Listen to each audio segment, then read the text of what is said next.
اعوذ باللہ من الشیطان الرجیم، بسم اللہ الرحمن الرحیم۔ آج انشاءاللہ ہم سورہ نور سے ابتدا کریں گے، پہلی آیت سے۔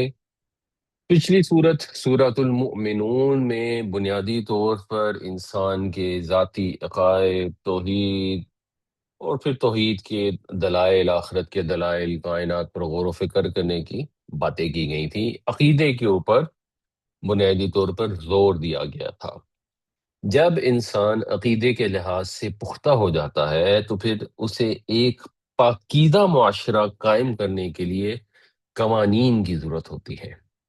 تو اب قانون بھی چاہیے، اور قانون پاکیزگی کے متعلق جو چاہیے تھے اس صورت میں وہ بیان کیے گئے ہیں۔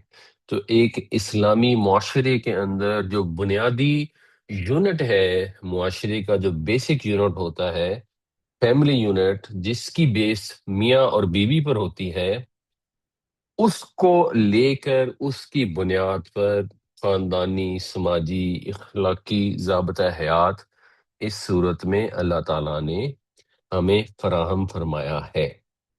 جو ہمارا سوشل کوڈ آف کنڈکٹ ہے، کیسے ہم نے ایک دوسرے سے پیش آنا ہے، مردوں اور عورتوں نے آپس میں کیسے انٹریکٹ کرنا ہے، اس کے متعلق باقاعدہ کیٹیگورک نصیحتیں بھی کی گئی ہیں، احکامات بتائے گئے ہیں، اور وہ احکامات جو ہیں ان کے لیے لفظ استعمال کیا گیا ہے فرض نہا۔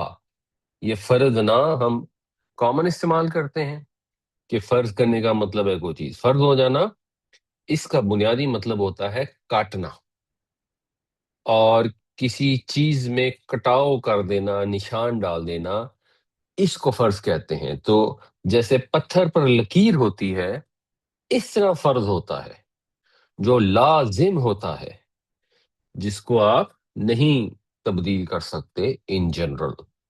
تو نماز میں جیسے فرض نماز ہوتی ہے، وہ لازم ہوتی ہے، وہ پڑھنی ہی پڑھنی ہوتی ہے۔ فرض کے علاوہ جو نماز ہوتی ہے وہ لازم نہیں ہوتی، وہ درجات کے لیے نبی پاک صلی اللہ علیہ وسلم کی سنت کی پیروی میں پڑھی جاتی ہے۔ مگر فرض سنت کی پیروی تو ہے ہی ہے، مگر وہ لازم بھی ہے، ضرور ہی پڑھنی ہے۔ تو سورت کی ابتدا ہی یہاں سے ہو رہی ہے، اور پچھلی سورت سے یہ کنیکٹڈ ہے ایک طرح سے۔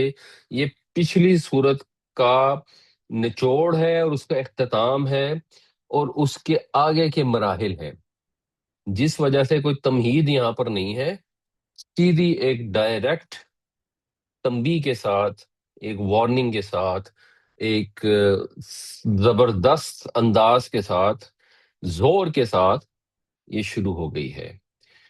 تو پہلے اس کا جو ایک لفظ ہے وہ محذوف ہے، یعنی یہاں کچھ ایسی چیز ہونی چاہیے تھی کہ ہذہ سورتن، یہ وہ صورت ہے۔ جیسے مثال کے طور پہ سورہ بقرہ میں آتا ہے نا ذالک الکتاب، اور کئی صورتوں میں اس طرح آتا ہے۔ تو یہاں پر وہ نہیں آیا، یہاں پر صرف آیا ہے سورتن، اور السورہ نہیں آیا، الکتاب نہیں آیا۔ تو اگر السورہ ہو تو اس کا مطلب ہوتا ہے یہ وہ صورت ہے جس کی بات ہو رہی ہے۔ یہاں پر صرف سورہ آیا ہے، تو ویسے جب کامن ناؤن استعمال ہوتا ہے، اس میں نکرہ استعمال ہوتا ہے، تو اس کا بنیادی مطلب ہوتا ہے کہ کوئی سی بھی صورت، لیکن یہ کوئی سی بھی صورت تو نہیں ہے، یہ تو سورہ نور کی بات ہو رہی ہے۔ تو اس کے لیے پھر ایک جو گرامر والے ریزن بتاتے ہیں کہ اس کو کیوں کیا گیا نکرہ، تو وہ اس کا مفہوم ہوتا ہے کہ عظیم صورت ہے۔ اس کے لیے وہ ایک لفظ استعمال کرتے ہیں، ویسے وہ مشکل تھا لفظ ہے، آپ لوگوں کو نہ بھی آتا ہو۔ ایک تو آسان ہے تعظیم و تفخیم، یہ عام طور کی نکرہ یہاں اس لیے لایا گیا ہے تعظیم اور تفخیم کے لیے۔ تو مفہوم اس کا یہ بنتا ہے کہ یہ ایک امپورٹنٹ صورت ہے، یہ ایک عظیم الشان صورت ہے۔ انزلناہا، ہم نے نازل کیا ہے اس کو۔ یہ کوئی رسول اللہ صلی اللہ علیہ وسلم نے اپنی طرف سے تو نہیں سنا دی، یہ کوئی معمولی چیز نہیں ہے، یہ کوئی کسی بادشاہ کا فرمان نہیں ہے، یہ ہمارا اتارا ہوا کلام ہے، ہمارا نازل کردہ فرمان ہے، ہمارا نازل کردہ فرمان ہے، اس وجہ سے اس کی ہر بات کی تعمیل اسی طرح کی جائے جیسے کائنات کے پروردگار، کائنات کے بادشاہ کے فرمان کی تعمیل کرنی چاہیے۔ اور جو احکامات ہم بتا رہے ہیں وہ فرض نہا، اور ہم نے اس کو فرض کیا ہے، یعنی اس کے اندر جو ہم نے احکامات دیے ہیں وہ فرض ٹھہرائے ہیں۔ قرآن شریف میں بہت سارے احکامات ہوتے ہیں، اور کچھ احکام ایسے بھی ہوتے ہیں جو ریکمنڈیشن ہوتی ہے، لیکن یہاں ایک کیٹیگورک ابتدا اس چیز سے کی جا رہی ہے۔ آبویس کی صورت میں ریکمنڈیشن بھی ہو سکتی ہیں، بٹ پریڈامننٹلی اس میں جو احکامات ہیں وہ فرض ہیں، وہ اہم ہیں، ان کو بے چون و چرا ماننا چاہیے، اور ان کے اندر کوئی ریلیکسیشن یا جس کو آپ کہتے ہیں نا سستی نہیں دکھانی چاہیے، سہل انگاری نہیں ہونی چاہیے، بے پرواہی نہیں ہونی چاہیے۔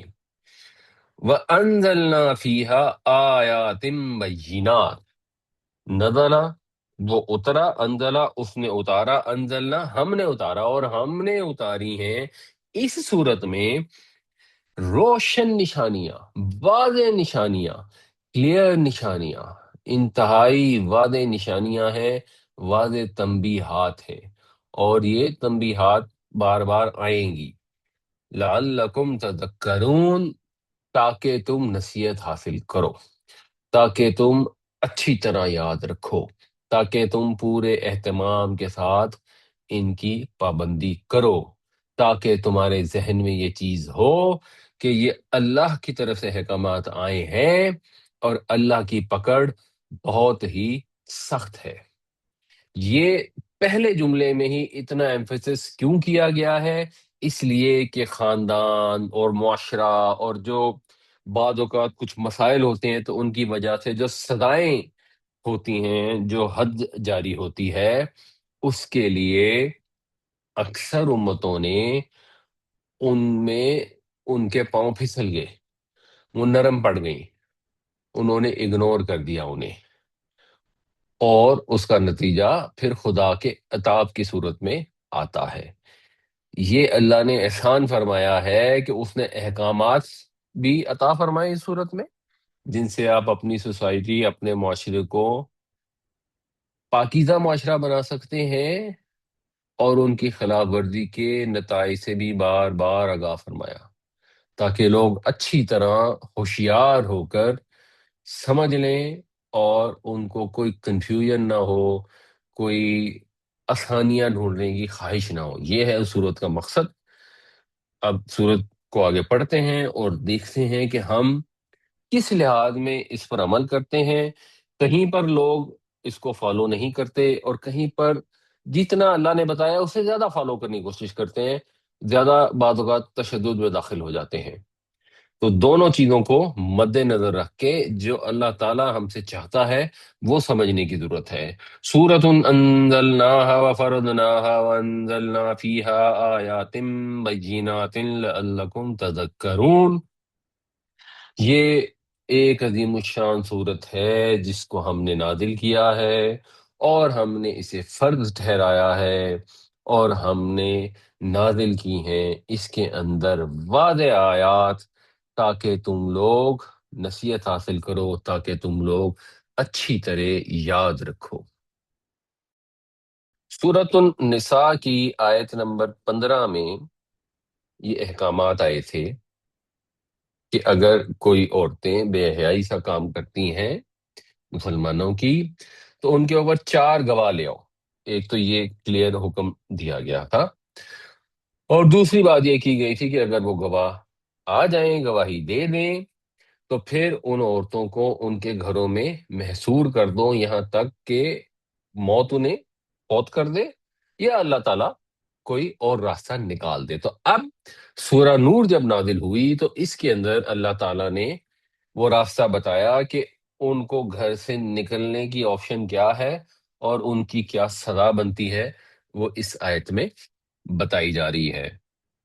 الزانیۃ والزانی فَاجْلِدُوا كُلَّ وَاحِدٍ مِّنْهُمَا، زانی عورت اور زانی مرد، ان کو اجلدو، یہ اردو میں ہم لفظ استعمال کرتے ہیں، ہمیں پتا ہے جلد، جلد کہتے ہیں کھال کو، تو ایسی سزا جو پہنچائی جائے جس کا اثر کھال تک رہے، کھال سے آگے نہ جائے، مثلا ہڈی پہ نہ جائے، اگر آپ کسی کو ڈنڈے سے مارتے ہیں تو اس کی ہڈی ٹوٹ سکتی ہے، تو یہ پھر سزا ہے کوڑے مارنا، تو کوڑے کے لیے پھر لفظ استعمال ہوتا ہے جلدہ، اور یہ بھی کھال سے ہی ہے، کیونکہ اگر چمڑے کا کوڑا بنا ہوگا تو وہ بھی آ، جلدہ کہلائے گا، اور اس وجہ سے بھی وہ کوڑا کہلائے گا جلدہ، اگرچہ وہ چمڑے سے نہ بھی بنا ہو، کہ اس کا اثر کھال تک رہنا ہے، یہ نوعیت ہے اس کی سزا کی، تو وہ جو بید کی چھڑی ٹائپ بنا کے اور اس سے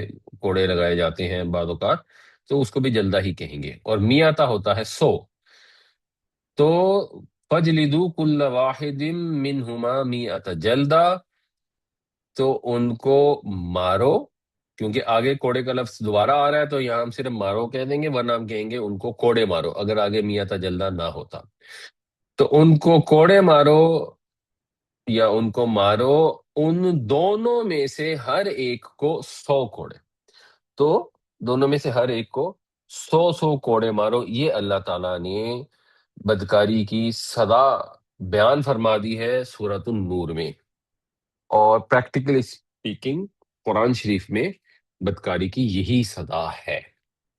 ایک اور سزا ہے جو بعض اوقات دی جاتی تھی، نبی کریم صلی اللہ علیہ وسلم کے دور میں بھی دی گئی، وہ سنسار کرنے کی سزا تھی، وہ سزا قرآن کے دوسرے حکم سے بنتی ہے، جہاں پر یہ حکم ہے کہ اگر کہیں فساد پیدا ہو رہا ہو تو وہاں پر پھر ان کو اذیت ناک طریقے سے قتل کر دیا جائے، بٹ وہ ایک دوسرا پہلو ہے، بہرحال یہ اس کے اندر ہمارے عام طور پہ یہ سمجھا جاتا ہے کہ اس کی بھی سزا یہی ہے، لیکن بہرحال قرآن شریف میں یہ ہے، اگر کوئی اس کی تفصیل دیکھنا چاہتے ہو تو مولانا امین حسن اصلاحی کی جو تدبر قرآن ہے، انہوں نے اس کو تفصیل سے بیان کیا ہے۔ وَلَا تَأْخُذْكُمْ بِهِمَا رَأْفَةٌ، اور نہ تمہیں پکڑے، لا تأخذکم، تم کو نہ پکڑے، بہما، ہما ان دونوں کے ساتھ، بے کے ساتھ کیونکہ زیر ہے تو وہ فلو میں آ کے ہیما ہو گیا، اخذ یا خودو پکڑنا، نہ پکڑے کم تم کو، تمہیں نہ پکڑے ان دونوں کے متعلق، رأفاتن، رافع جو ہے یہ رحمت سے تھوڑی بڑھ کر چیز ہوتی ہے، رعوف جس سے اللہ تعالیٰ کا نام بھی آتا ہے، جس میں ایک ذرا نرمی ہوتی ہے، گداز ہوتا ہے، تو نہ تمہیں پکڑے نرمی فی دین اللہ، اللہ کے دین میں، اللہ کے قانون میں، اللہ کے ضابطہ حیات میں، ان کنتم تؤمنون باللہ والیوم الآخر، اگر تم ایمان رکھتے ہو اللہ پر اور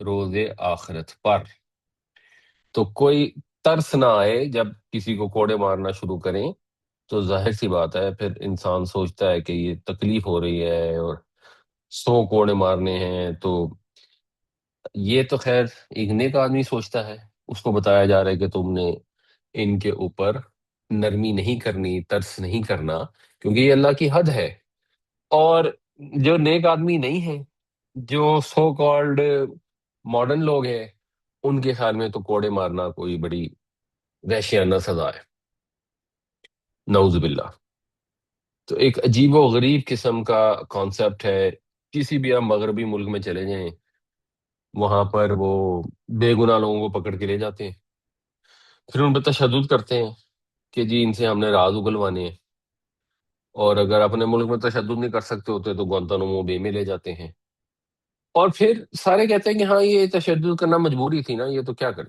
اس کے علاوہ تو آپشن نہیں، جیسے ہمارے یہاں لوگوں کا خیال ہے کہ اگر پولیس مار مار کے نہ ان کو پکڑے، اور یا اگر کوئی چور ڈاکو ہے اور پولیس والے گاؤں دیہاتوں میں تو ان کے گھروں کی عورتوں کو لے آتے ہیں تھانوں میں کہ جی وہاں آئیں گی تو اس کے بعد یہ گرفتاری دیں گے، تو وہ کہتے ہیں کیا کیا جائے، مجبوری ہے، اس کے علاوہ وہ مانیں گے نہیں، تو اس کو جنرلی لوگ مطلب کہتے ہیں کہ ہاں جی نہیں کرنا چاہیے، لیکن اس طرح کو برا نہیں سمجھتے، لیکن اگر کوئی جرم ثابت ہو جائے، اور یہ جرم ثابت ہونے کی جو شرائط بتائی جا رہی ہیں اس کے حساب سے کوئی نہ ہونے کے برابر ہی کیس ہوگا جہاں جرم ثابت ہو.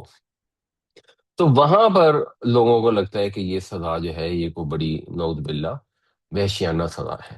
اور جب ایسے سسٹم نہیں ہوتے جہاں اسلامی حدود کی سزائیں نہیں ہوتی، تو پھر جو ہزاروں جانیں اور آبروئیں جو ہیں جو تباہ ہوتی ہیں اور اس کی خبروں سے اخبار بھرے پڑے ہیں،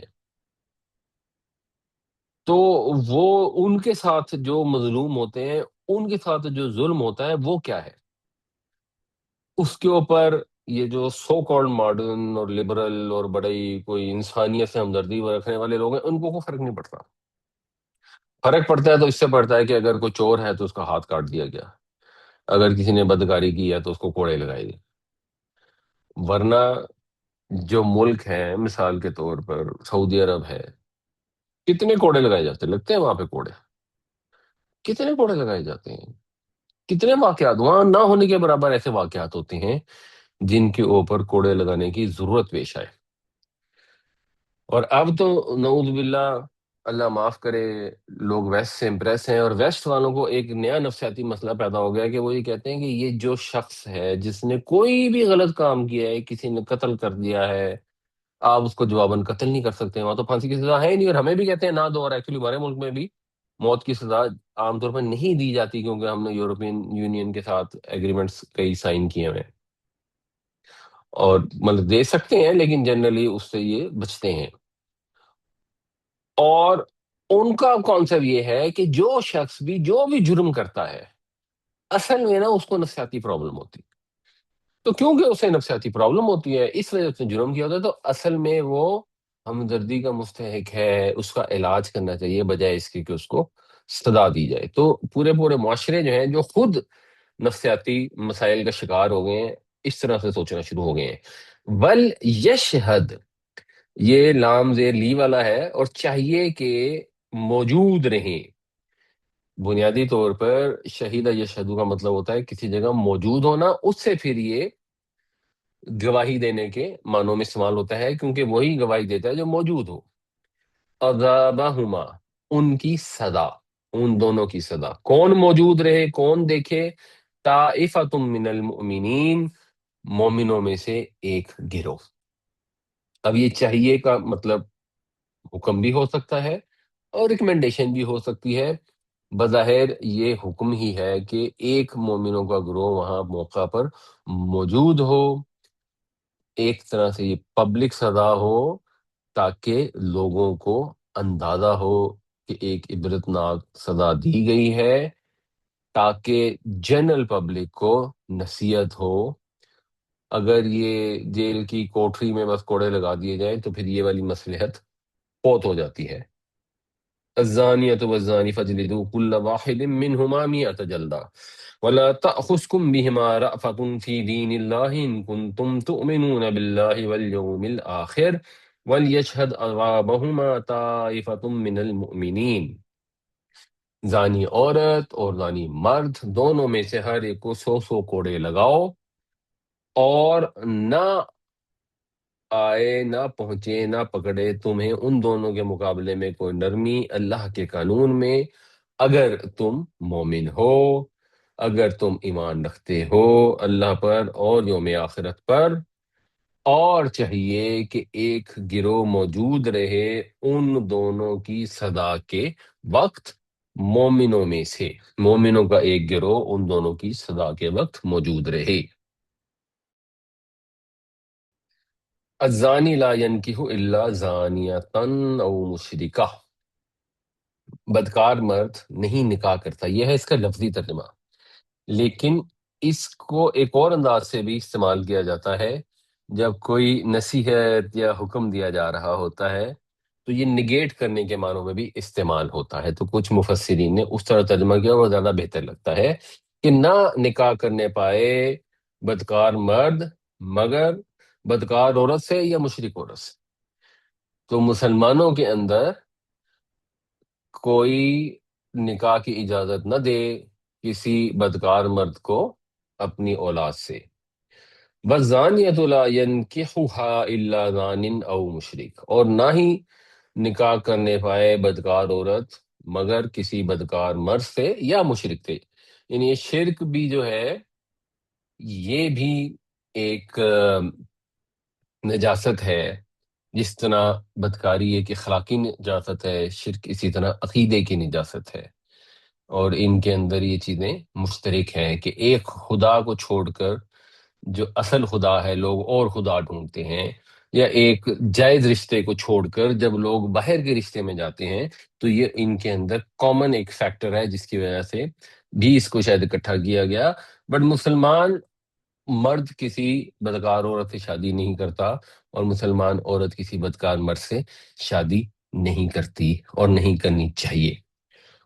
اور اب یہ بھی ایک مسئلہ ہے، بہت ساری سوسائٹی میں ایسے سیکشنز ہیں جہاں پہ لوگوں کو پتا ہوتا ہے کہ فلاں جگہ شادی کر رہے ہیں، وہ لڑکا شراب بھی پیتا ہے اور شاید اس طرح کے کام بھی کرتا ہے، اور بس لوگ شادی کر دیتے ہیں کہ جی اپنی سوسائٹی کے لحاظ سے وہاں پہ کرنی ہے.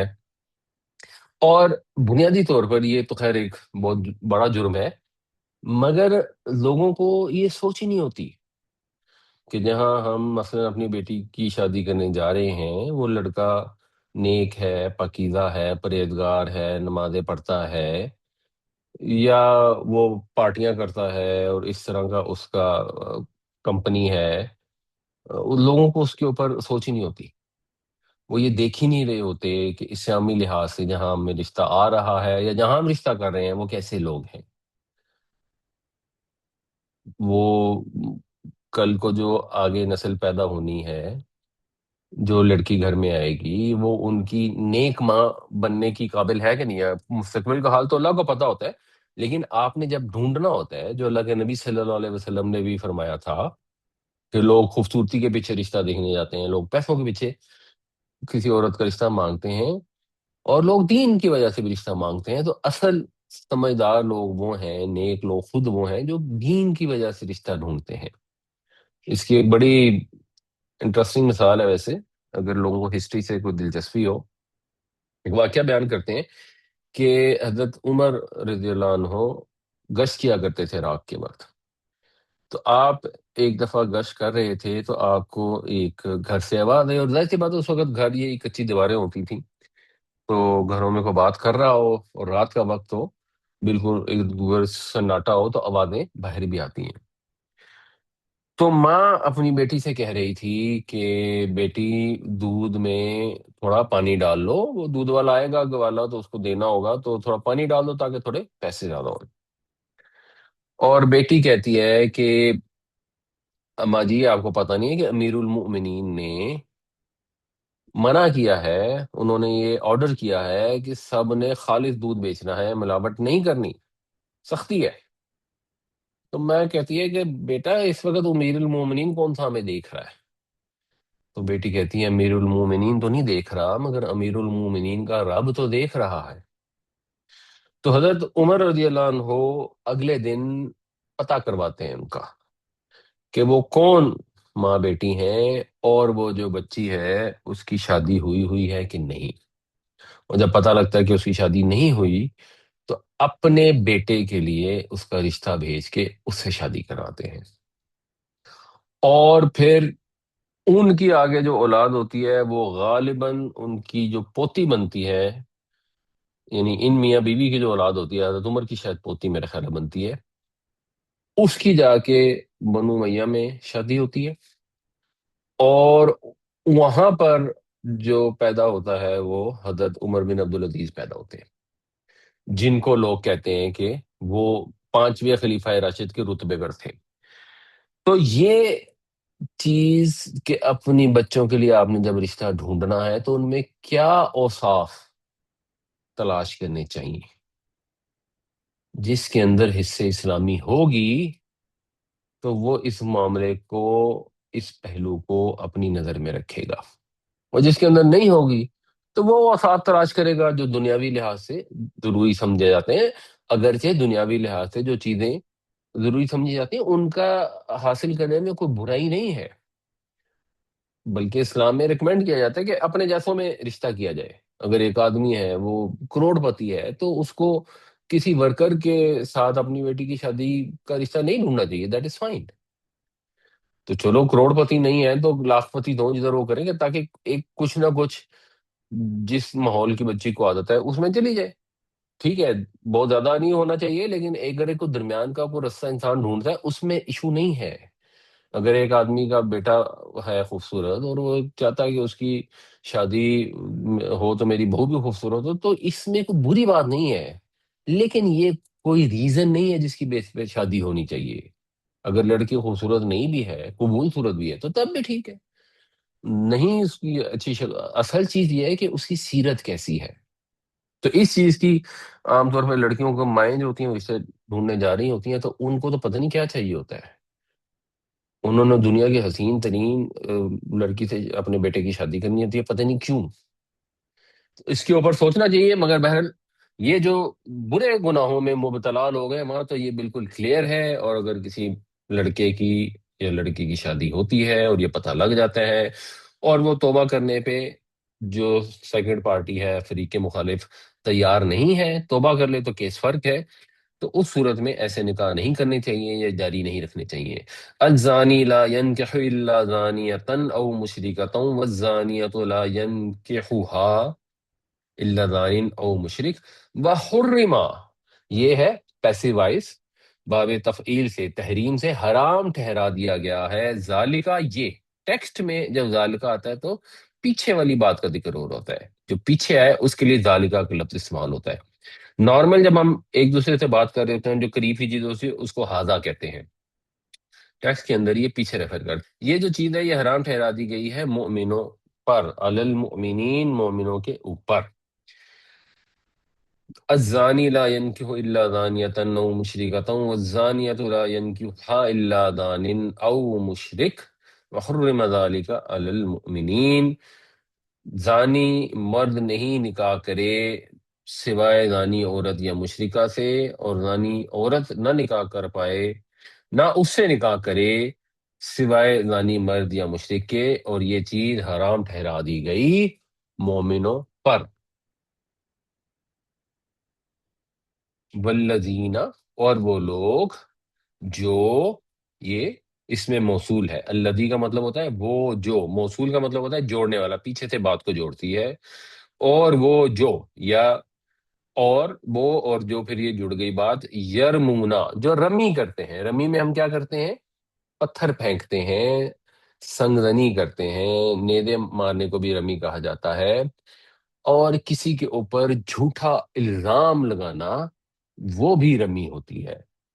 اس کو پھر مجازن تہمت لگانے کو رمی کرنا کہا جاتا ہے. تو وہ لوگ جو الزام لگاتے ہیں المحسنات، محسنات کے اوپر. محسن جو ہے یعنی روٹ ورڈ ہے ہے، سواد اور نون. اس سے لفظ بنتا ہے حسن. حسن کا مطلب ہوتا ہے قلعہ، بالکل ایسی جگہ جو محفوظ ہو. حسون یا حسون کا مطلب ہوتا ہے مضبوط اور محفوظ ہونا. تو اس سے پھر جو باب افعال بنے گا، احسن یحسن، اس کا مطلب ہوگا محفوظ کرنا. تو جو محفوظ کرے وہ ہوگا محسن، اور جو محفوظ ہو اس کا مفعول وہ ہے محسن. یعنی محفوظ شدہ عورتوں پر جو الزام لگاتے ہیں. اب محفوظ شدہ سے کیا مراد ہے؟ محفوظ شدہ سے مراد شادی شدہ بھی ہے، محفوظ شدہ سے مراد آزاد بھی ہے، کیونکہ اس زمانے میں غلام کنیزیں بھی ہوتی تھیں. تو کنیز آزاد نہیں ہوتی تھی، وہ محفوظ نہیں ہوتی تھی، اس کے پاس حفاظتی خلا نہیں ہوتا تھا. اور پاک دامن بھی اس کا مطلب ہے. تو یہاں پر یہ پاک دامن کے معنوں میں استعمال ہوا ہے، جن کی عفتیں محفوظ ہیں. تو وہ لوگ جو الزام لگاتے ہیں پاک دامن عورتوں پر. ثم لم یأتوا بأربعة شہداء، پھر وہ نہیں، یا اتو کا مطلب ہوتا ہے آنا. اتا یاتی، یاتی وہ آیا، یا اتو نہ وہ سب آتے ہیں، اور یا اتو نہ بے ہو جائے گا ساتھ آنا یعنی لانا. اور لم یا اتو، اور وہ نہ لائیں، پھر وہ نہ لا پائیں اربعاتی شہداء، چار گواہ. اگر وہ چار گواہ پیش نہ کریں، کسی نے اگر الزام لگایا کسی عورت پر بدکاری کا، کیٹیگوری کے لیے اگر بدکاری کا الزام لگایا تو پھر لازمی ہے کہ وہ چار گواہ پیش کرے. ایک گواہ تو خود ہو جائے گا، تین گواہ مزید لانے ضروری ہیں. اگر نہیں لائے فجلدوہم، تو انہیں کوڑے مارو، سمانی نہ جلدہ، 80 کوڑے. یعنی بدکاری کی سزا اگر 100 کوڑے ہے تو بدکاری کا جھوٹا الزام لگانے کی سزا 80 کوڑے ہے. یہ معمولی چیز نہیں ہے کہ لوگ منہ پھاڑ کے کسی کے متعلق کچھ بھی کہہ دیں. اگر کسی نے یہ الزام لگانا ہے تو اس کو بھی ایک سخت سزا دی جائے گی، تاکہ اسلامی معاشرے میں افواہیں، گپ شپیں اس طرح کی اور کردار کشی جو ہوتی ہے اس کے دروازوں کو بند کر دیا جائے، تاکہ لوگوں کی نجی زندگی اور عزتیں محفوظ رہیں. لوگ شک کی بنیاد پر یا بدنام کرنے کے لیے کسی پر الزام نہ لگائیں. عام نارمل مالی معاملات ہوتے ہیں نا، تو اس میں دو گواہ بھی ہوتے ہیں تو وہ بہت ہوتے ہیں. مگر اس معاملے میں یعنی اسلام سزائیں نہیں دینا چاہتا، اسلام لوگوں کو کوڑے نہیں مارنا چاہتا، اسلام معاشرے میں پاکیزگی چاہتا ہے. اس پاکیزگی کا تقاضا یہ ہے کہ آدمی اور عورت پاکیزہ زندگی گزاریں، شادیاں کریں اور اپنی خواہشات کو پورا کریں. اور پاکیزگی کا تقاضا یہ بھی ہے کہ کوئی کسی کے اوپر جھوٹے الزام نہ لگائے. ایون کسی کو سچ میں بھی پتا ہے تو اگر وہ پبلک ایونٹ نہیں ہے، اگر چار لوگوں نے موقع پر خود اپنی آنکھوں سے نہیں دیکھا تو وہ اس کا ذکر نہیں کر سکتا، ادروائز اس کو 80 کوڑے لگائے جائیں گے. یہ سزا ولا تقبلوا لهم شہادتا ابدا، اور نہ قبول کرو ان کی گواہی کبھی بھی. یعنی وہ پھر کبھی بھی ان کی گواہی کہیں عدالت میں قبول نہیں کی جائے گی اگر انہوں نے یہ قذف کا جرم کیا. اس کو قذف کہتے ہیں اصطلاحی زبان میں، جھوٹا الزام لگانے کا. اگر انہوں نے اس معاملے کا جھوٹا الزام لگانے کا جرم کیا، یہ واٹس ایپ پہ، فیس بک پہ لوگ چیزیں فارورڈ کر رہے ہوتے ہیں، اور ویسے یہ خواتین کو تو ذرا زیادہ عادت ہے، ویسے مرد بھی ایسے ہی کرتے ہیں. ایسے ہی مردوں کو اس سے بری ذمہ نہیں کرنا چاہیے. بغیر تحقیق کے افواہیں پھیلانا، باتیں کرنا، وہ فلاں کا فلاں سے چکر ہے، یہ ہے، وہ ہے، فلاں ہے. مطلب اگر کوئی بدکاری کا الزام نہیں بھی لگاتا تو لوگوں کی عزتیں ہر وقت اچھل رہی ہوتی ہیں. یہ کوئی عام بات نہیں ہے، یہ سنگین جرم ہے، اس کی سنگین سزا ہے. اگر کسی پر یہ الزام نہیں بھی لگایا مگر ویسے کہا کہ وہ جی فلاں لڑکی اور فلاں لڑکے کا افیئر چل رہا ہے، تو یہ ہو رہا ہے، تو وہ ہو رہا ہے، گپیں لگانے کے لیے، چسکے لینے کے لیے، تو یہ 80 کوڑوں والا جرم نہیں ہے، لیکن سٹل بہت سنگین جرم ہے. تو اپنی زبان کو، بلکہ آج کے زمانے میں اپنی انگلیوں پہ کنٹرول رکھنا چاہیے. جو موبائل سے ادھر سے چیز آئی اور آگے ادھر بھیج دی. اللہ کے نبی صلی اللہ علیہ وسلم نے حجۃ الوداع کے موقع پر یہ فرمایا تھا کہ یہ جو مسلمانوں، تمہارا جو خون ہے اور جو تمہاری عزتیں ہیں وہ ایک دوسرے پر اسی طرح حرام ہے، اسی طرح محترم ہے جیسے آج یوم عرفہ کا دن محترم ہے. تو حج کرنے لوگ جاتے ہیں، عرفات کے میدان میں جب پہنچتے ہیں، جو پیک ہوتی ہے جس کے بغیر حج ہوتا ہی نہیں، اس دن کی جو عزت اور احترام ہے مسلمانوں کی بھی ویسے ہی عزت ہے. تو کسی کی بھی عزت اپنی گپ شپ کے لیے اچھالنے کی کوشش نہ کریں، اور اگر آپ کے سامنے بیٹھ کر کوئی کسی کی کردار کشی کر رہا ہو تو کردار کشی نہ کرنے دیں. اپنے غیر موجود مسلمان بھائی یا بہن کی حفاظت کریں. کوئی غیبت کر رہا ہو تو غیبت سے منع کریں، کوئی بہتان لگا رہا ہو تو اس سے بھی سختی سے منع کریں، ورنہ ایسی محفل سے اٹھ جائیں. وَأُولَٰئِكَ هُمُ الْفَاسِقُونَ، اور وہی لوگ ہیں جو فاسق ہیں. اصلی فاسق یہی ہیں، یہ گناہگار ہیں، یہ اللہ کے مجرم ہیں. والذین یرمون المحصنات ثم لم یأتوا بأربعة شہداء فاجلدوہم 80 جلدۃ ولا تقبلوا لهم شہادۃ ابدا وأولئک هم الفاسقون. اور وہ لوگ جو الزام لگاتے ہیں پاک بیبیوں پر، پاک دامن عورتوں پر، پھر نہیں لا پاتے 4 گواہ، تو کوڑے مارو انہیں 80، اور ان کی گواہی کبھی بھی قبول نہ کرو، اور یہی لوگ ہیں جو اصل فاسق ہیں۔ الا الذین تابوا من بعد ذلک، مگر وہ لوگ جنہوں نے توبہ کر لی اس کے بعد، یعنی اگر توبہ کر لی اس کے بعد تو پھر وہ فاسق نہیں رہیں گے، اللہ تعالیٰ انہیں معاف کر دے گا۔ 80 کوڑے تو ان کو لگانے پڑیں گے موسٹ پروبلی، جو سمجھ آتی ہے، اور گواہی قبول ہوگی یا نہیں ہوگی اس کے اوپر پھر اختلاف ہے۔ کچھ فقہا کہتے ہیں کہ گواہی کبھی بھی قبول نہیں ہو سکتی، جیسے کوڑوں کی سزا معاف نہیں ہو سکتی، اور کچھ کہتے ہیں جیسے توبہ قبول ہوگی اسی طرح گواہی بھی مانی جائے گی فیوچر میں۔ تو شرط کیا ہے کہ وہ توبہ کر لیں اس کے بعد، وَأَصْلَحُوا، اور اپنی اصلاح کر لیں، یہ ثابت بھی ہو جائے کہ انہوں نے اصلاح کر لی ہے۔ یہ جو ہم زبانی توبہ استغفر اللہ استغفر اللہ استغفر اللہ کہتے ہیں، یہ استغفر اللہ پڑھنا تو ضروری ہے، مگر یہ پہلا سٹیپ ہے۔ جب تک اس کے اوپر عمل نہیں کرتے، اپنی اصلاح نہیں کرتے، جب تک وہ زبانی کہنے کے ساتھ ساتھ پکا ارادہ نہیں ہوتا کہ آئندہ میں نے یہ گناہ نہیں کرنا، وہ توبہ توبہ ہی نہیں ہوتی۔ یہ جو ہمارے یہاں بعض اوقات لوگ کرتے ہیں نا کہ دیکھو جی اللہ معاف کرے، کہنا تو نہیں چاہیے، استغفر اللہ، گال تو بڑی غلط ہے، لیکن وہ بندہ بڑا فضول ہے۔ دیکھو جی، دیکھیں یہ بات تو نہیں کرنی چاہیے، کسی کے متعلق کہنا اچھی بات نہیں ہے، ہمارا کوئی غیبت کا تو مقصد نہیں ہے، لیکن وہ بندہ بڑا گھٹیا ہے۔ تو اس کو حضرت علی کے قول میں کہتے ہیں توبۃ الکاذبین، جھوٹوں کی توبہ، کہ بندہ شروع ہی توبہ سے کر رہا ہے اور ساتھ ہی وہ کام کر رہا ہے جس سے وہ معافی مانگ رہا ہے۔ تو یہ ہوتی ہے ہماری توبہ نارمل۔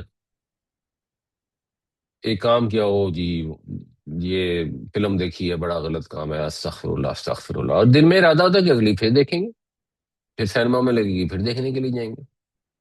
مطلب ٹھیک ہے، فلمیں ٹھیک بھی ہوتی ہیں، میں اگر ایسی فلم کی بات کروں جس کو دیکھنا گناہ ہے، جس کے بعد باقی جنرلی انسان کہتا ہے استغفر اللہ، تو اس استغفر اللہ میں ارادہ نہیں ہوتا کہ آئندہ نہیں دیکھنی، یا کوئی سا بھی غلط کام، تو وہ توبہ ہوتی ہی نہیں ہے۔ توبہ ہوتی ہی وہ ہے جس میں یہ نیت و اصلاح کی، اور ایکچولی انسان اپنی اصلاح کر بھی لے، پھر اس کے بعد دوبارہ اس سے گناہ صادر ہو جائے تو پھر وہ دوبارہ توبہ کر لے، اللہ تعالیٰ قبول کرنے والا ہے۔ لیکن جو پہلی دفعہ توبہ کرنی ہے، اندر سے یہ نیت ہونی چاہیے، جینوئن شرمندگی ہونی چاہیے، تو وہ توبہ اگر معاشرے کو بھی نظر آ جائے گی کہ اس نے اصلاح کر لی اور لوگوں پر الزام نہیں لگا رہا، تو ایٹ لیسٹ اللہ تو معاف کر ہی سکتا ہے، معاشرہ بھی شاید اس کی گواہی قبول کر لے۔ فَإِنَّ اللَّهَ غَفُورٌ رَحِيمٌ، تو بے شک اللہ تعالیٰ معاف کرنے والا، رحم فرمانے والا ہے۔ إِلَّا الَّذِينَ تَابُوا مِن بَعْدِ ذَلِكَ وَأَصْلَحُوا فَإِنَّ اللَّهَ غَفُورٌ رَحِيمٌ، مگر وہ لوگ جو توبہ کر لے اس کے بعد اور اپنی اصلاح کر لے، تو بے شک اللہ تعالیٰ مغفرت فرمانے والا، رحم فرمانے والا ہے۔ والذین یرمون ازواجہم، اور بعض اوقات یہ انفارچونیٹ ایونٹ ہو جاتا ہے کہ کہیں اپنے گھر کے اندر کسی انسان کو اس صورت کا سامنا کرنا پڑتا ہے، اور اب وہ اس وقت 4 گواہ تو نہیں لا سکتا، تو اس کے لیے پھر اللہ تعالیٰ نے ایک اور راستہ رکھا ہے، اور وہ لوگ جو الزام لگائیں اپنی بیویوں پر، وَلَمْ يَكُنْ لَهُمْ شُهَدَاء، اور نہ ہوں ان کے پاس گواہ، الا انفسهم، سوائے اپنے آپ کے، فشہادت احدہم، تو پھر ان میں سے ہر ایک کی گواہی، یعنی وہ جو 4 گواہ ہونے تھے اب وہ 4 گواہ تو نہیں ہے، تو ان 4 گواہوں کے متبادل ہر ایک کی گواہی کیا ہوگی؟ 4 شہادات باللہ، 4 گواہیاں اللہ کے نام کی، یعنی اللہ کے نام کی گواہیاں، یعنی قسم۔ ایکچولی جو قسم کا لفظ ہے اس کا مطلب یہی ہوتا ہے گواہی۔ جب ہم کہتے ہیں نا کہ اللہ کی قسم، تو مطلب یہ ہوتا ہے کہ اللہ جانتا ہے، اللہ گواہ ہے، اسی لیے کہا جاتا ہے کہ اللہ کے سوا کسی کی قسم نہیں کھانی چاہیے۔ اور اسی طرح جو قرآن شریف میں قسمیں کھائی گئی ہیں ان کا بھی اصل مطلب یہی ہے۔ والعصر کا مطلب ہے زمانے کی قسم، اب زمانے کی قسم سے تو بات بھی سمجھ نہیں آتی کہ اس کا مطلب کیا ہے۔ والعصر کا مطلب یہ ہے زمانہ گواہی دیتا ہے، یہ جو گزرتا ہوا زمانہ ہے یہ گواہی دے رہا ہے کہ انسان خسارے میں ہے۔ یا یاسین والقرآن الحکیم، قرآن حکیم یہ گواہی دیتا ہے، انک لمن المرسلین کہ آپ ہی رسولوں میں سے ہیں، یہ والتین والزیتون وطور سینین وهذا البلد الامین، تو یہ جو تین کی زمین ہے، زیتون کی زمین ہے، اور یہ جو طور سینا ہے، اور یہ جو پاکیزہ شہر ہے مکہ کا، یہ سب گواہی دیتے ہیں کیونکہ وہاں سے نبی گزرے تھے، وہاں پر نبی رہے تھے، وہ گواہی دیتے ہیں کہ ہم نے انسان کو بہترین ساخت میں پیدا کیا ہے۔ انہوں نے بہترین ساخت کے انسان ان زمینوں نے دیکھے ہوئے تھے۔ تو یہاں الٹ بات ہو رہی ہے شہادات باللہ، تو ہمارے جو محاورہ ہے اردو کا، اس میں ہم اس کا ترجمہ یہ کریں گے کہ وہ اللہ کی قسم کھائے۔ تو 4 بار اس نے اللہ کی قسم کھانی ہے، اور کیا کہنا ہے؟ انہ لمن الصادقین، کہ بے شک وہ سچا ہے۔ یعنی وہ لوگ جو الزام لگاتے ہیں، انہوں نے اپنے متعلق یہ 4 دفعہ قسم کھانی ہے کہ وہ سچے ہیں، اس لیے یہ پلورل کی بات ہو رہی ہے تو پلورل چلا رہے آگے۔ والذین یرمون ازواجہم ولم یکن لہم شہداء الا انفسہم فشہادۃ احدہم 4 شہادات باللہ انہ لمن الصادقین، اور وہ لوگ جو الزام لگاتے ہیں اپنی بیویوں پر اور ان کے پاس اپنی ذات کے سوا کوئی گواہ نہ ہو، تو ان کی گواہی کیا ہے؟ ان میں سے ہر ایک کی۔ اچھا، یہ احادہم ویسے اس کے متعلق بھی ہو سکتا ہے، والذینہ کے متعلق، بلکہ یہ زیادہ بہتر ہے۔ تو ان میں سے ہر ایک کا گواہی دینے کا کیا طریقہ ہے کہ وہ 4 دفعہ اللہ کی قسم کھا کر یہ کہے بے شک وہ سچے ہیں۔ والخامسۃ، اور 5ویں پھر قسم کھائے، کیا قسم کھائے؟ ان لعنت اللہ علیہ ان کان من الکاذبین، کہ اللہ کی لعنت ہو اس کے اوپر اگر وہ جھوٹوں میں سے ہو، اگر انہوں نے جھوٹ بولا ہو تو پھر ان کے اوپر اللہ کی لعنت ہو۔ تو اس طریقے کو پھر کہا جاتا ہے لعان، یعنی ایک دوسرے پر لعنت کرنا۔ یہ باب مفاعلہ، جس سے فعال کا وزن ہوتا ہے نا، مجاہدہ اور جہاد جیسے ہوتا ہے، اسی طرح یہ لعان ہے، ایک دوسرے پر لعنت کرنا۔ تو پھر آدمیوں کے لیے بھی یہی طریقہ ہے۔ 5ویں دفعہ پھر وہ یہ کہے گا، اب جب وہ 5ویں دفعہ کہے گا کہ میرے پر لعنت ہو اللہ کی، مطلب یہ کہ اللہ کی رحمت سے میں دور ہو جاؤں، تو پھر عورت کے لیے سزا لازم ہو جائے گی 100 کوڑوں کی، انلیس جو اگلی آیت میں آ رہا ہے، والخامسۃ ان لعنت اللہ علیہ ان کان من الکاذبین، اور 5ویں بار یہ کہیں کہ اس کے اوپر اللہ کی لعنت ہو اگر وہ جھوٹوں میں سے ہے۔ وَيَدْرَأُ عَنْهَا الْعَذَابَ، درا یدرأ کا مطلب ہوتا ہے ہٹا دینا، دور کر دینا، ٹال دینا، تو ہٹا دے گا، یہ ہے مذکر، عنہا مؤنث، اس سے، العذاب عذاب کو، عذاب یہاں پہ مفعول ہے، تو یہ یدرأ کا فاعل نہیں ہے، یدرأ کا مفعول ہے، تو اس سے ہٹا دے گا صدا کو۔ کیا ہٹا دے گا؟ یہ آگے جو پورا آ رہا ہے یہ فاعل ہے، ان تشہدا، یہ کہ وہ گواہی دے، وہ قسم کھائے۔ کون؟ اب یہ تشہدا تے ہے، یہ مونس کے لیے، تو والی تے نہیں ہے، مونس والی ہے، یعنی وہ عورت یہ قسم کھائے یا عورت یہ گواہی دے، اور ان کی وجہ سے اس کے اوپر نصب آ گیا۔ کیا گواہی دے؟ اربعۃ شہادات باللہ، 4 قسمیں کھائے اللہ کی، اللہ کی 4 دفعہ قسم کھا کر وہ یہ گواہی دے انہ لمن الکاذبین، کہ وہ آدمی جو ہے وہ جھوٹوں میں سے ہے۔ اگر اس نے اس الزام کو تسلیم نہیں کرنا تو اس کی سزا سے بچنے کا طریقہ یہ ہے کہ وہ بھی 4 دفعہ اللہ کی قسم کھا کر یہ کہہ دے کہ یہ شخص جھوٹا ہے۔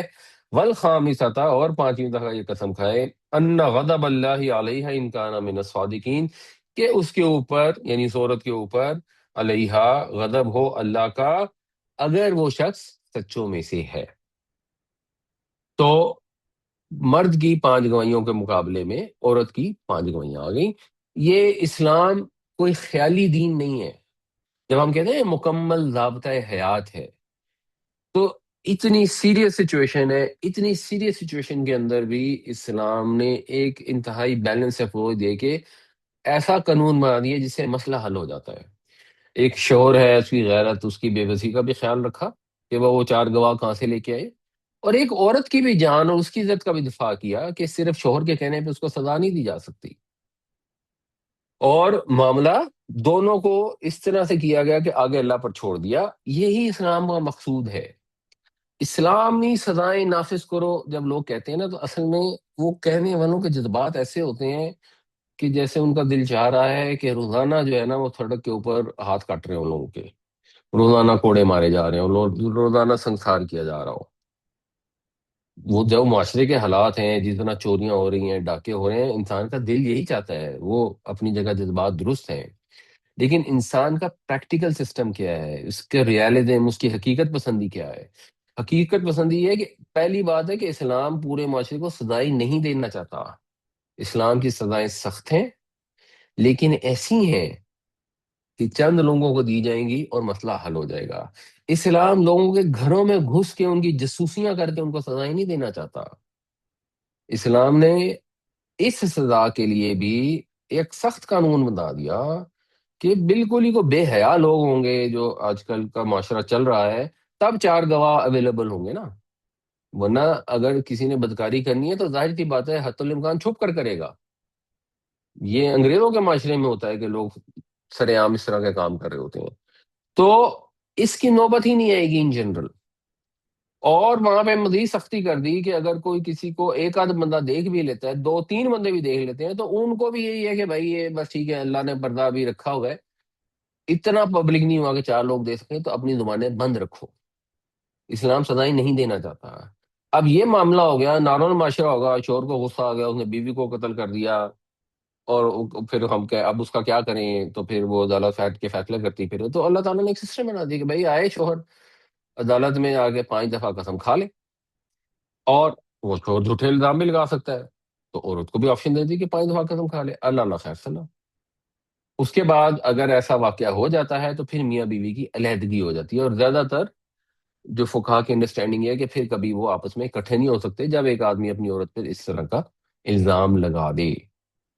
تو یہ غور کرنے والی بات ہے، یہ جو سارے مغرب کے ملکوں میں قانون بنے ہوئے ہیں، جن سے ہمارے ہاں قانون بنانے کی کوشش ابھی بھی کی جا رہی ہے، اور ابھی بھی اسلامی قوانین پراپر نہیں بنائے جا رہے، اگرچہ ہمارے آئین میں یہ لکھا ہوا ہے جو پاکستان کے جتنے بھی قوانین ہیں وہ قرآن و سنت کے مطابق ہوں گے۔ تو آپ جو بھی قانون دیکھ لیں، وصیت کا دیکھ لیں، زکوٰۃ کا دیکھ لیں، آپ کو ہر جگہ غور کرنے سے احساس ہوتا ہے کہ انسانی فطرت، انسان کی مجبوریاں، انسان کے معاشی مسائل، ہر ایک کو ایسے بہترین طریقے سے سیٹل کر دیا گیا ہے۔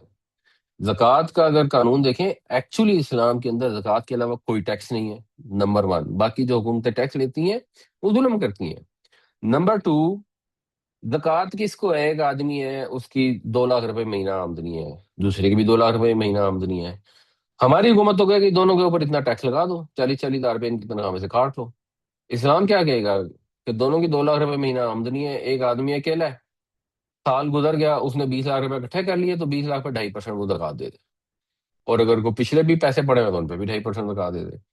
اور دوسرا آدمی ہے، اس کے 5 بچے ہیں، تو اس کو تو 2 لاکھ میں سے ایک پیسہ نہیں بچا، تو اس کو ایک پیسہ زکوٰۃ دینے کی ضرورت نہیں ہے، بجائے اس کے پہلے لوگوں سے ٹیکس دو، پھر غریبوں کی مددیں کرو، پھر اس کے سسٹم بناؤ، بیچ میں سارے ٹیکس ڈپارٹمنٹ رکھو جو بیٹھ کے رشوتیں بھی کھاتے رہے اور تنخواہیں بھی لیتے رہے، اور ٹیکس اصل پیسہ ان ٹیکس اکٹھا کرنے والوں کے اوپر خرچ ہوتا رہے۔ تو کوئی بھی آپ قانون دیکھیں گے، انسان جینوئنلی اشکار اٹھتا ہے۔ ایمانی لحاظ سے تو ہم مانتے ہی ہیں کہ اللہ نے جو بھی قانون بنایا ہے وہ ہمارے لیے بہترین ہے، لیکن اگر ہم دنیاوی لحاظ سے بھی سوچنے کی کوشش کریں تو ہر قانون کو سوچ کر انسان حیران رہ جاتا ہے کہ اللہ تعالیٰ نے کس قدر زبردست قوانین، کتنے آسان قوانین بنائے ہیں۔ وَيَدْرَأُ عَنْهَا الْعَذَابَ أَن تَشْهَدَ أَرْبَعَةَ شَهَادَاتٍ بِاللَّهِ إِنَّهُ لَمِنَ الْكَاذِبِينَ وَالْخَامِسَةَ أَنَّ غَضَبَ اللَّهِ عَلَيْهَا إِن كَانَ مِنَ الصَّادِقِينَ، اور دور کر دے گی اس سے عذاب کو یہ چیز کہ وہ گواہی دے 4 قسمیں اللہ کی کھا کر کہ بے شک وہ جھوٹوں میں سے ہے، اور 5ویں دفعہ یہ کہ اس کے اوپر اللہ کا غضب ہو اگر وہ سچوں میں سے ہو۔ وَلَوْلَا فَضْلُ اللَّهِ عَلَيْكُمْ وَرَحْمَتُهُ، اور اگر نہ ہوتا تم پر اللہ کا فضل اور اس کی رحمت۔ اب آگے جملہ محذوف ہے، وَإِنَّ اللَّهَ تَوَّابٌ حکیم آ گیا ہے، تو جب آگے محذوف ہے تو یہ ایک لٹریچر کی خوبصورتی ہے کہ خود بخود آپ کا جو ذہن ہے اس کے ممکنہ ہولناک انجام کی طرف دوڑے. یہاں ذکر کرنے سے حذف کرنا زیادہ مؤثر ہے. یہ بلاغت ہے، جواب نہیں بتایا گیا. ایک شرط ہے، لو، اگر نہ ہوتا تم پر اللہ کا فضل اور اس کی رحمت تو. اب تو کیا ہوتا؟ تو تم پر عذاب آ جاتا، تم رسوا ہو جاتے، تم مصیبت میں پھنس جاتے، تمہارا معاشرہ برباد ہو جاتا. یہ اللہ کی رحمت تھی کہ اللہ تعالیٰ نے اپنی رحمت کر دی. یہ روشن ہدایات، واضح پر حکومت احکام عطا فرما دیے، تمہارے لیے توبہ اور اصلاح کے راستے کھول دیے. ورنہ معاشرے جس روش پہ چڑھتے ہیں وہ معاشرے تباہ ہو جاتے ہیں، وہ معاشرے خدا کے غضب کو دعوت دیتے ہیں. اور جس موقع پر یہ صورت نازل ہو رہی ہے اس وقت جو کچھ ہو رہا تھا وہ بھی معاشرے کو تباہ کرنے والا تھا، کیونکہ اس معاشرے کے اندر ایک کثیر تعداد میں منافقین موجود تھے، اور ان منافقین کو لوگ پہچانتے بھی نہیں تھے. ظاہری طور پر تو وہ ایمان والے تھے، کچھ کو جانتے تھے، جو غزوہ احد میں مثال کے طور پہ جو 300 لوگ الگ ہو گئے تو ان کو اس لحاظ سے لوگ جانتے تھے. ویسے یہ ایک علیحدہ مسئلہ ہے کہ ان کے بھی عبداللہ بن ابی کا ہمیں نام آتا ہے، اور دو چار اور کے شاید نام آتے ہیں کتابوں میں، وہ 300 کے نام بھی نہیں لوگوں کو پتا. اور اس کے بعد پھر ایک ہمارے ایک نئی پوری امت میں ایک تفریق پڑی ہوئی ہے کہ صحابہ کی وہ جو ہے وہ فلاں نے گستاخی کر دی. ڈیفینیشن کے حساب سے عبداللہ بن ابی بھی صحابی بنتا ہے. بہرحال یہ ایک علیحدہ بحث ہے. وَأَنَّ اللَّهَ تَوَّابٌ حکیم، اور یہ کہ اللہ تعالیٰ توبہ قبول فرمانے والا ہے اور حکیم ہے. اس کا ہر کام پر حکمت ہے، وہ صاحب حکمت ہے. یہ حکمت ہے ہم قرآن شریف پڑھیں، اگر ہمیں عربی زبان آتی ہو، دنیا کا پتہ ہو، قانون کا پتہ ہو، دوسرے مذاہب کا پتہ ہو، دوسرے معاشروں کا پتہ ہو، تو جتنا آپ قرآن پڑھیں گے اللہ تعالیٰ کی حکمت کو سمجھ پائیں گے، اس کو اپریشیٹ کر پائیں گے. تو یہ اللہ کا فضل، اس کی رحمت، اس کے حکیم ہونے کی برکت ہے کہ اس نے ہمارے لیے اصلاح کے دروازے کھول دیے، جس سے اسلامی معاشرہ جو ہے وہ فتنہ انگیزیوں سے محفوظ رہ سکتا ہے.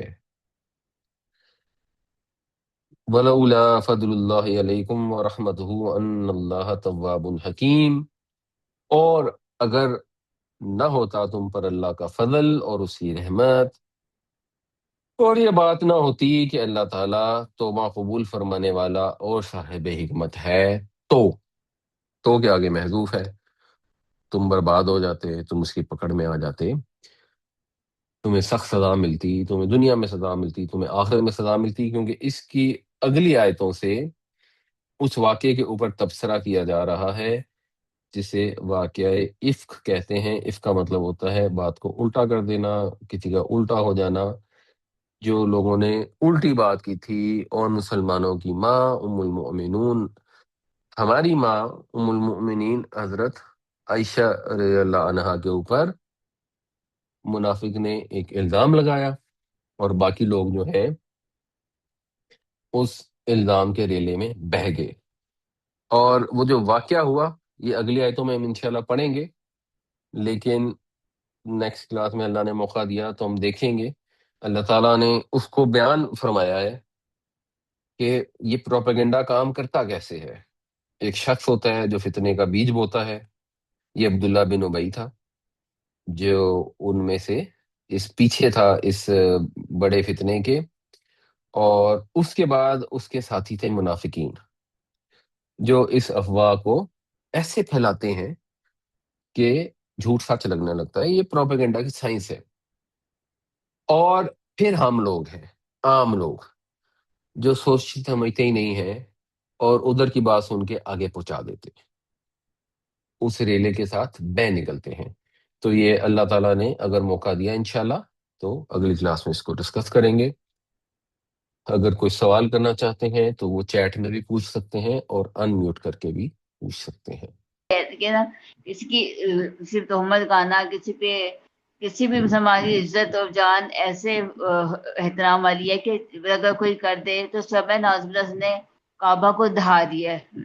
یہ بالکل ایسے ہی یہ بات آپ کی بالکل صحیح ہے، ایسی نہیں مطلب یہ کیا ہے، یہ سچی بات ہے یہ سچی مطلب بات، کہتے ہیں نا کہ وہ نہیں نہیں، یہ سچی بات، ٹھیک ہے اللہ کے نبی صلی اللہ ٹھیک علیہ ہے وسلم نے فرمایا ہے کہ جس طرح کعبہ محترم ہے اس طرح مسلمانوں کے خون اور ان کی عزت محترم